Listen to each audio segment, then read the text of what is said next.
आदरणीय लालू प्रसाद यादव जी, मुलायम सिंह यादव जी, बहन मायावती जी, स्वर्गीय रामविलास पासवान जी, ये लोग कोई बड़ा अभी घर में जन्म नहीं लिया।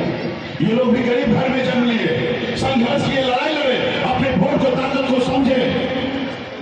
जब लालू जी अपने वोट को ताकत को समझे तो उन्होंने अपना दल बनाया, और जब दल बनाए तो उनके लोगों ने उनको साथ दिया, और जब दल को साथ मिला तो दल को बल मिला, और जब दल को बल मिला तो 15 साल बिहार का मुख्यमंत्री लालू प्रसाद यादव जी थे, और आज भी उनकी सरकार है।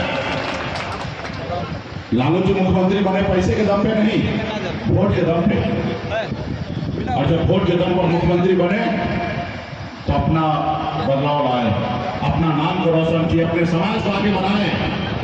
ये सही है ना? लालू जी अगर आए बिहार का मुख्यमंत्री बने तो गरीब, पिछड़ा, दलित और हमारे यादव भाई आगे बढ़े कि नहीं बढ़े? कैसे? पैसे से नहीं हुआ, ये वोट से हुआ, और वोट आपके पास है, लेकिन आप अपने वोट को ताकत को नहीं समझ रहे। जैसे हनुमान जी के पास शक्ति था, अपरंपार शक्ति था, लेकिन उनको पता नहीं था। जब हनुमान जी को एहसास कराया गया कि हे प्रभु, आपके पास अपरंपार शक्ति है, आप 7 समुद्र पार जा सकते हैं। जब हनुमान जी का एहसास हुआ तो ही हनुमान जी 7 समुद्र पार जाके रावण को लंका जलाने का काम किया। साथियों, वही शक्ति पावर आपके पास है।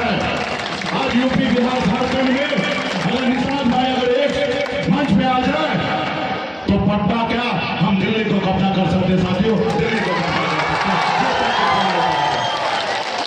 आपने देखा ना, मुख्यमंत्री जी जाति आधारित गणना किए हैं, उसमें बताया गया कि राज्य में ओबीसी 63% है, और ओबीसी में और या बिहार में सबसे ज्यादा संख्या वाला कौन जात है? तो 1 नंबर पे यादव भाई है 14%, और दूसरे नंबर पे कोई जात है तो वो निषाद है जो 10% है। साथियों, ये हो गया, लेकिन आप अपने वोट को ताकत को नहीं समझे, इसके लेके आ जाओ, मजबूर है, गुलाम है। आज बताइए ना, अभी 4 महीने के बाद 3 महीने, एक समय था मजबूर था, मजबूरी के कारण बॉम्बे में गया था। जब मेरे पास सब कुछ था, उसके बाद भी मैं अपने परिवार को, बच्चे को छोड़कर आपके हक अधिकार के लिए पिछले 9 सालों से लड़ाई लड़ता हूं। यह बात सही है कि मैं आरक्षण के लिए आरक्षण नहीं दिला पाया, लेकिन बिहार में हमने कम उपलब्धि हासिल नहीं किया। कल तक निषाद मतलब, मल्लाह का मतलब है कि मछली मारना होता था, लेकिन हमने बिहार में बताया कि मल्लाह का मतलब सिर्फ मछली मारना नहीं है, बिहार में मल्लाह का मतलब शासन करना होता है। मैंने बिहार को दिखाया, आपने दिखाया, आपने बताया ना।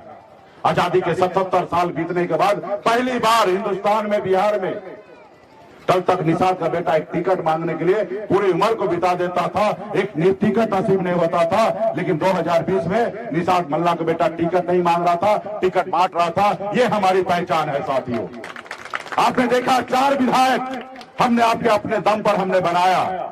बिहार में सरकार, मंत्री हमने किसी के मेहरबानी से नहीं बना था, अपने दम पर बिहार में मंत्री बना।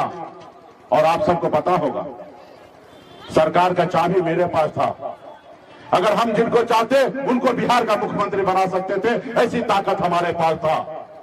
लेकिन हमने ईमानदारी के रास्ते पे चलकर बिहार का मुख्यमंत्री नीतीश कुमार जी को बनाया। यूं कह दीजिए कि एक निषाद मल्लाह का बेटा के समर्थन से बिहार में मुख्यमंत्री नीतीश कुमार को बनाया गया। साथियों, नीतीश कुमार जी को बनाया गया। ये है हमारी उपलब्धि।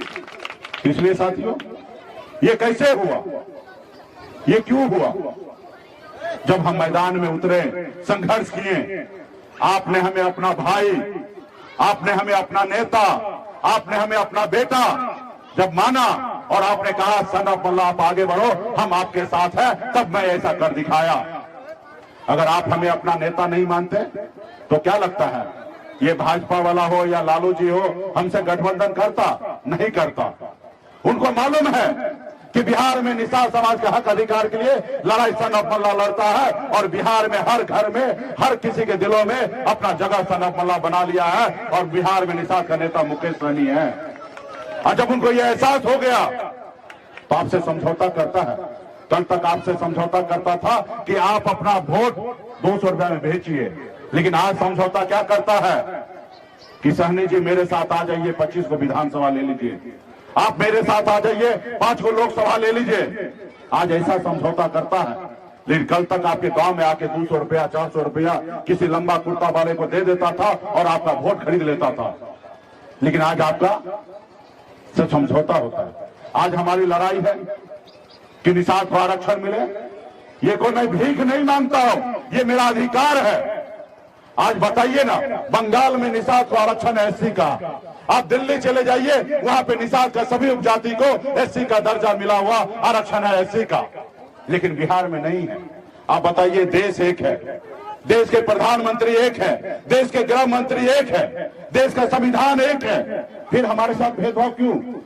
जब बंगाल, बिहार, उड़ीसा, झारखंड पहले एक ही राज्य हुआ करता था, लेकिन समय के अनुकूल ये राज्य आपस में बंटवारा हुआ।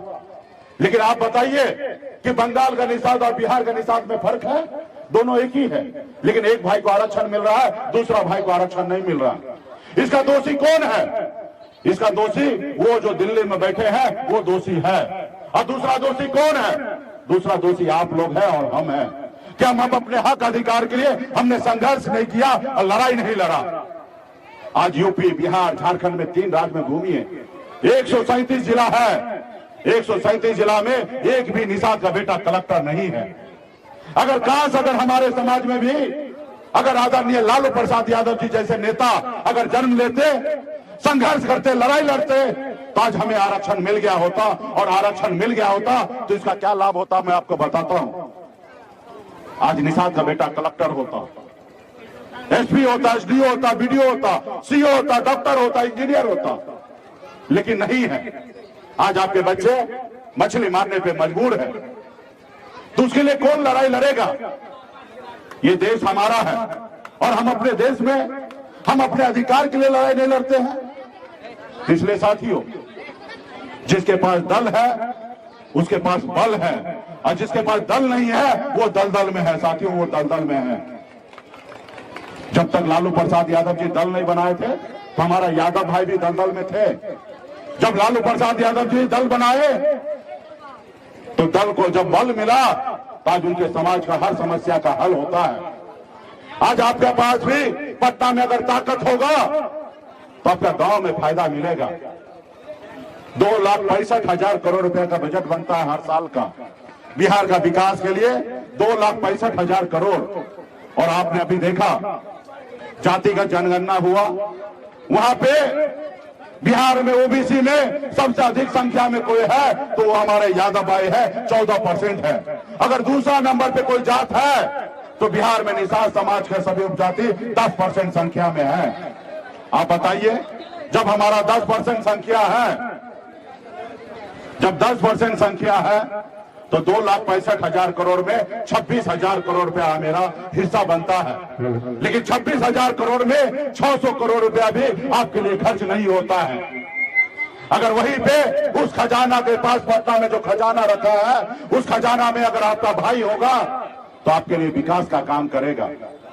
पहली बार हमने जब 4 विधायक बनाया तो खजाना का मालिक बन गया था हम लोग। 4 पार्टी डिसीजन लेता था बिहार के बारे में, ऊपर के कुर्सी में 4 नेता बैठता था, उस 4 नेता में एक आपका भाई भी बैठता था।